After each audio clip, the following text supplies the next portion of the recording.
Residents in South Haven, Mississippi on edge tonight after police say a man threatened to shoot up a church. Investigators say Quincy Higgins called the church to make that threat. Hello, I'm Stephanie Skurlock. And I'm Greg Hurst. This was all happening at Brown Missionary Baptist Church, which is where WRG's Andrew Ellison joins us now live. And Andrew, what is the latest on this investigation? Well, investigators still haven't said who Higgins is or why he allegedly made the threat. But the good news is no one was hurt. Looking friendly, even grinning in his mugshot. It just seems like that he doesn't have any care in the world. But Quincy Higgins is probably in a different mood tonight. He's facing a serious charge. Investigators say he threatened to shoot up Brown Missionary Baptist Church in South Haven, Mississippi, setting members of the congregation on edge. It makes me uneasy. Police say Higgins made the threat just before noon, allegedly calling the church and saying he was going to open fire. It's just scary. He was at the church when police arrived and took him into custody without incident. Thankfully, no one was hurt, something Pastor Bartholomew Orr emphasized, saying all staff members, volunteers, and students who were attending summer camp are okay. I'm thankful that everyone was okay and safe. Lindy Reynolds runs a nearby boutique and has plenty of regular customers with children who go to school at the church and attend the camp. My first thought was definitely, are the children there? Are they safe? Investigators haven't given us any more information about Higgins or said why he would choose this church and allegedly make the threat. I've always personally thought that we have a lot of mental illness issues in our country. And oh my God, she's giving the son man, she's giving him an out. That's what they do, you know. Super gremlin. Call it like it is. The son man, you got to give him. She's a white woman. She's been trained to do that. That's what she does. When she can't say otherwise anyway. Yeah. Because I'll doctor myself. That very well could be the case, unfortunately. Certainly an alarming incident, particularly with all the recent mass shootings across the country, including one at a church in California. Day to day, every day, you wake up and hear something new. As for Higgins, he's charged with making a terroristic threat. I hope that he gets prosecuted fully. Yeah, we're working to learn more about Higgins. So he showed up without a gun. What we find. Live in South Haven, Andrew Ellison, WRG News, Channel 3. But he gets shot, get some payout for it. Check out this story. This is a doozy right here. Desperate pleas from a domestic violence victim calling 911 for help. That call came just seconds before a young woman was shot and killed by her ex-boyfriend. Well, that woman's grandmother was also shot, but somehow she survived. WREG's April Thompson has the chilling call and the message the family says she left behind. Hopes it sends. Memphis 911 emergency. You need police, fire, and ambulance. 10:30 the night of May 5th. The call came from this house on Masterson Cove. Jaquincia Armstrong called police, begging for help. Jaquincia Armstrong.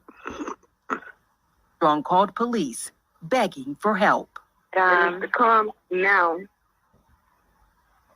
Do you know who's breaking in? Yes, Justin Husky is doing it. What's his name? Justin Husky. She was calling as her ex-boyfriend, Justin Hudson, was breaking into her house. Are they going in the back or the front? Where are they exactly? In the back. In the back. Come through the back of the house. They should have been here 30 minutes ago. Where they at? Police. Oh my God! Damn, sis, you were just defunded. Damn, right? I can imagine the cops get there and had to fucking shoot this guy though.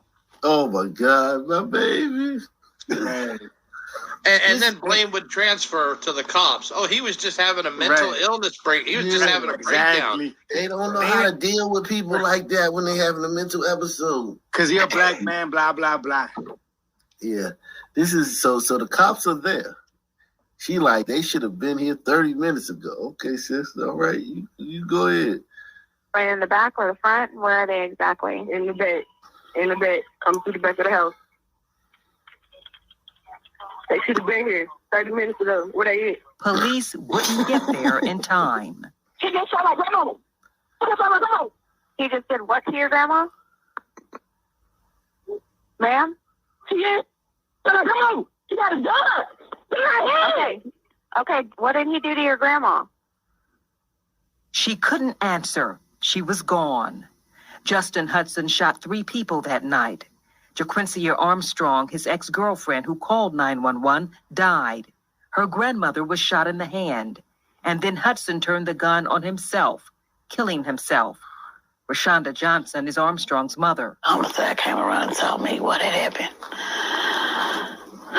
in regards with everything. The grandmother, the only survivor, described the harrowing ordeal to Johnson. He broke in the back door of the house, and she said she looked up, he had the gun raised. And the first shot, she said she went to block Shay, and it hit her hand and she fell on the bed. She said he told her, I done killed your grandmama. Now it's your turn. Johnson says she didn't know much about Hudson before her daughter started dating him. But his being 10 years older than JaQuincia worried her. She saw the violence for herself one day when JaQuincia came home from work. He hit her in her face that morning, and she beat on the door. I didn't even know he was out there or anything. I called the police. I had the police come out to the house and everything. That's when the warrant and the order of protection went into order. That restraining order was filed last December. But in April of this year, JaQuincia called 911 to report Hudson pulled her into his car and drove off. She says she was able to jump out of the moving vehicle. Listen to what happens when JaQuincia explained to the dispatcher she filed an order of protection against Hudson. Okay, you all got all this going on between one another, but you all still being around each other? What's the point of having the paperwork on? Okay, we'll get them there, okay? Because I just told you I almost lost my life last night, man. So the 911 operator. She victim blaming. She keeping it a bug. Right. But it's a black 911 operator. Exactly. Yeah. She's like, okay. Yeah, she's like, well, why you still like? I mean, that was a hell of a question, but it was inappropriate. Right, It's inappropriate, but Right, I right. mean, It's unprofessional. I'm sure in Memphis, to be a dispatcher, these sisters, they love these, like, they love, and listen, we understand why they love, because they need someone who that can navigate that world. They don't want to be attached to someone that can't navigate that uber violent sun world. So they're attracted to these violent men because violence is the currency. But still, in America, within the framework of America, this seems very strange. You know what I'm saying? To like have this violent guy around all the time. But that woman probably is just like fed up. She look, being a 911 dispatcher, you can get fed up. She's human. Right. You know, she got fed up. She's like, look, bitch. You know what I'm saying? Like, Oh, and you you notice stupid they don't play the story she told before. yeah. Right. It just started off with the 911 But comment. we do know that she's calling 911 a lot about this guy. Like, this Right. 911 is like a mediator, like a therapist in their relationship. Right. So whereas some people you might have like you and your wife may go to therapy once a week, they're using 911 as that. So she hangs out with him, they screw or whatever, they hang out, he starts acting jealous and crazy, then she calls 911, calm him down. Then back up, rinse and repeat. Right. Against Hudson. Okay, you all got all this going on between one another, but you all still being around each other? What's the point of having the paperwork on? Okay, we'll get them there, okay? Because I just told you I almost lost my life last night, man. That's the point of having paperwork. Okay, but you're having access to him. You were going around him and allowing him to do this to you? Buffering. I've already talked about this with somebody else. I just want to report it out right now. Yeah, it was like the police failed. You know? You guys. She's saying the police failed. When it was her fucking daughter who kept going around the guy. Yeah, but it was still, even if someone failed here, it was the dispatcher, not the police. Not even the dispatcher, to be honest. We're going to have to go to Philly next. But we're going to go to Philly next. But yeah, this is like the dispatcher asked a damn good question. She asked the question everybody wanted to ask. I ain't going to lie. That long pause after that last question she asked. Right. Accountability was trying to creep up, and she shut it down. Right. Yeah, I know somebody needs to get fired right now. Right. You know they're going to get her fired. You know they're going to definitely do that. Police failed, you know. You guys failed her, you know. Because she's called. We've put reports out. Justin Hudson had 2 warrants out for his arrest before he killed himself. They were for violating orders of protection. But WREG found his troubled history goes back to 2015, related to a break-in spree at some Whitehaven apartments. One woman said she woke up to find Hudson licking her inappropriately as she slept. Another woman woke up to find him taking off his pants. Both women said they fought back and he took off. He was also... Yo, this is her boyfriend. God damn. Yeah. She's dating this guy. She's dating that guy who was breaking into women's houses and licking them while they were sleeping. And she's dating him, but it's the cops' fault that they didn't show up for the 50th time on time.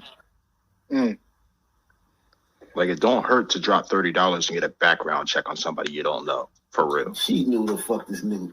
Listen, these good girls don't need no backgrounds. They know what these dudes do. They got experience like that. Yeah. Right. Yeah, they probably look at it. Then they assess the value. They can eyeball it. Yeah, they definitely can eyeball it. They ain't stupid. They know that that's why they like him. Because he's a roughneck. This guy's probably, you know, like when he's not kicking her ass, he might be a charming guy. He might buy her gifts, you know what I'm saying? He might buy her charming for her standards, I guess. Yeah, exactly. It's relative. Everything's relative. But you know what I'm saying? But you know, listen to her, how dry and she's just a bird. You know what I'm saying? Even the mom, even the lady. Yeah. She's a random bird, man. Women say they fought back and he took off. He was also convicted of sexual battery and aggravated assault, serving 3 years behind bars. After his release, he ended up back in jail for not registering as a sex offender. This man So he's a sex offender. He's all these things, and that's her boyfriend. So there's no accountability on her part for that being her boyfriend. Oh. And it's all public knowledge. Right. Listen to this, though. This man has a background. Why is he on the streets, you know? Right. We agree with you. You right? So here's the thing. Why is he on the streets so my daughter could date him? My daughter wouldn't have never dated him if he wasn't on the streets. Oh, my God. That's what she's saying. That's exactly what she's saying. Why? She's not addressing the fact that her daughter dates this. This is her daughter's boyfriend. So and for the last 2 years, she's been bitching about getting black men out of jail. Exactly. Right. Of course she has. And the white man let this black man go into the dating pool, and he didn't. You know what I'm saying? It's the white man's fault for letting this guy be in the dating pool. But she's taking it pretty well. She's taking it pretty well, though, on the bright side. Yeah, she is. She probably is sedated, though. This woman looks like she's sedated. Yeah. Yeah. Y'all ain't looking for him that hard, because if he can bother another child, that means he ain't hard to find at all. Shelby County District Attorney Amy Wyrick says truth in sentencing will keep more violent criminals behind bars. And she says orders of protection, though not a 100% guarantee of protection, are still important to have. If there is a violation of that protective order that doesn't result in this horrible tragedy, then that's a prosecutable offense. Definitely get the restraining order. And then when that prosecution process starts, participate in it, be a part of it, and Help us seek justice for you and for the community. But for loved ones left in grief who filed orders of protection and called 911 for help, they should have been here 30 minutes ago. Where they at? Ma'am, we don't have a call at your location. Did you call 30 minutes ago? I did. I called about an hour ago. And then nobody came. the system seems flawed. How do the law protect you and you report me and you doing everything you're supposed to do? She didn't call 911. She doing everything she's supposed to do. Not really, Mom. Well, there's no way she called 911 an hour before that. Yeah, I mean, it would have been. If you call 911 today, your phone will have a button on it for 24 hours to instantly get back in contact with 911. And it logs it. It's all logged. Yep. Yeah. Yeah, this is bizarre. One my protected. April Thompson, WREG News Channel 3. Very disturbing. Rashonda Johnson hopes her daughter's story will reach other abuse victims and encourage them to find a way out. The Family Safety Center here in Memphis is available to help victims protect themselves and their family.